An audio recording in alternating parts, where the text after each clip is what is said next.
Bien-aimés de la vie des saints, aujourd'hui 22 mars, l'Église célèbre la mémoire de Sainte Léa, veuve.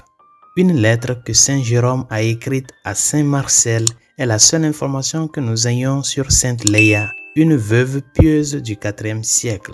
À la mort de son mari, elle se retira dans un monastère romain dont elle devint la supérieure. Comme son correspondant connaissait les détails de la vie de Sainte Léa, Saint Jérôme l'a admis dans sa lettre. Il se concentre plutôt sur le sort de Sainte Léa par rapport à celui d'une console récemment décédée. Qui louera la bienheureuse Léa avec la louange qu'elle mérite?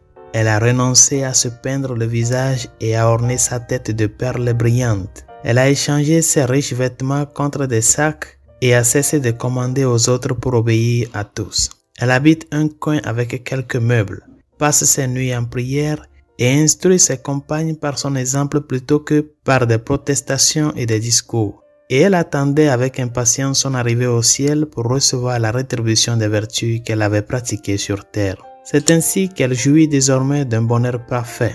Du sein d'Abraham, où elle réside avec Lazare, elle voit notre consul, jadis paré de pourpre et maintenant vêtu d'une robe honteuse, mendier en vain une goutte d'eau pour étancher sa soif.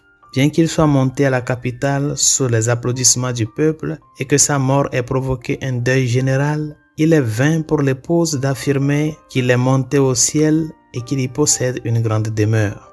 Le fait est qu'il est plongé dans les ténèbres du dehors, alors que Léa, qui acceptait d'être considérée comme une idiote sur terre, a été reçue dans la maison du Père aux noces de l'agneau.